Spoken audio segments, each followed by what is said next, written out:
Welcome to my channel. ఈరోజు అమ్మ చేతితో చేసే మాగాయ పచ్చడి ఎలా చేయాలో చూద్దాము. ఇవి కేజీ వరకు కాయలు వెయిట్ ఉన్నాయి. ఈ కాయల్ని జలాలు అంటారు. మంచిగా పీల్ తీసేసి సన్నగా స్లైసెస్ లాగా పొడవుగా తరుగుకోవాలన్నమాట. మాగాయ పచ్చడి మీరు ఎలా చేసుకుంటారో నాకు కామెంట్ రూపంలో చెప్పండి. ఇలా పీల్ తీసి సన్నగా పొడవుగా కట్ చేసుకొని ఒక డబ్బాలో పెట్టుకోవాలన్నమాట.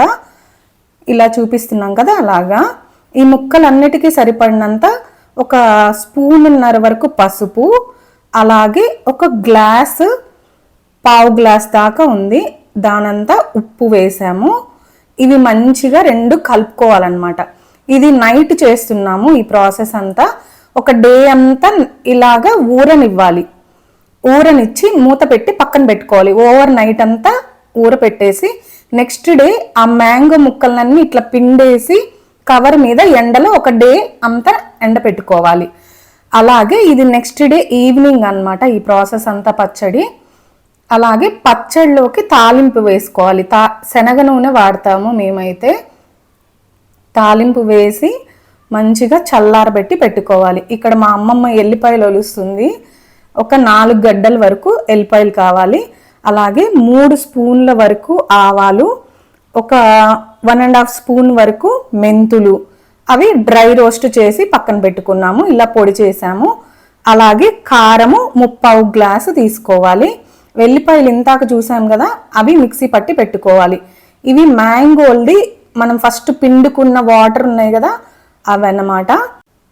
కలిపే విధానం చూద్దాము.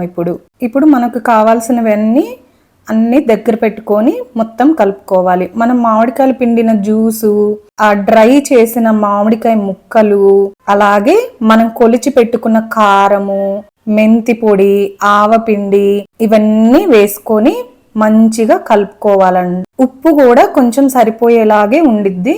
కొంచెం కావాలంటే లాస్ట్ లో సరి చూసుకోవచ్చు. అలాగే మనం వెల్లిపాయలు మిక్సీ పట్టుకున్నాం కదా, అవి కూడా వేయాలి. వెల్లిపాయలు వేయరు దీంట్లో. వెల్లిపాయల్ని ఇలా మిక్సీ పడితే ఫ్లేవర్ చాలా బాగుంటుంది. మీరు కూడా ఒకసారి ట్రై చేసి చూడండి. ఇలా మొత్తము ఉప్పు కారాలు అన్నీ సరిపడినాక మనం కాగబెట్టి పక్కన పెట్టుకున్న తాలింపు కూడా చల్లగా అయింది కదా, ఆ తాలింపు కూడా వేసి కలుపుకోవాలి. ఇదంతా కలిపి బాగా 2 డేస్ పక్కన పెట్టేసుకోవాలన్నమాట. ఎంతో రుచికరమైన మాగాయ పచ్చడి రెడీ అన్నమాట.